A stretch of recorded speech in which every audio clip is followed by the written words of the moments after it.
ఎలా చెప్తే అర్థమవుతుంది నీకు? సరే, ఓ పంచి, ఇదిగో విత్తనాలు.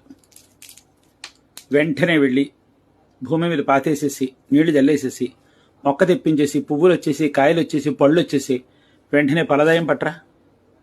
ఇప్పుడే వెళ్ళి జల్లేసి వెంటనే అయిపోవాలి. ఇంకేమాత్రం ఆలస్యం లేదు, పట్టుకొచ్చేయి. అలా చూస్తామే, వెళ్ళి పట్టుకొచ్చేయి. అవుతుందా? అవుతుందా? మనం అనుకున్న వెంటనే ఈ పని అయిపోతుందా? అవుదు కదా.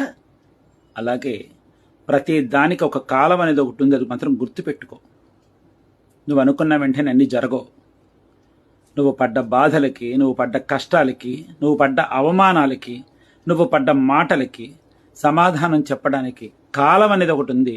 కాలం కలిసి వచ్చేందుకు కూడా నువ్వు అలా ఎదురు చూస్తూ కూర్చో. ఇవాళ నువ్వు తలదించుకోవచ్చు, కానీ రేపు నువ్వు తలెత్తుకుని నిలబడగలిగేటటువంటి ఒక రోజు అనేది ఒకటి వస్తుందని గుర్తుపెట్టుకో. పైన భగవంతుడు ఉన్నాడు, కాలస్వరూపుడు ఒకడు ఉన్నాడు. నీకు కాలం కలిసి వచ్చేటట్టుగా మాత్రం ఖచ్చితంగా చేస్తాడు. అంతే తప్ప ఇవాళ మనం అనుకున్నది వెంటనే అయిపోవాలని మాత్రం చెప్పి ఆరాట మాత్రం పడకు, ఆత్రం పడకు. కాబట్టి ఎన్ని అవమానాలు ఎదురైనా, ఎన్ని పడరాని మాటలు పడినా ధైర్యం వహించి కాలం కోసం ఎదురు చూస్తూ కూర్చో. కాలం కలిసి వచ్చినప్పుడు కాలమే వాళ్ళకి సమాధానం చెప్తుంది. అర్థమైందా? బాధపడకు.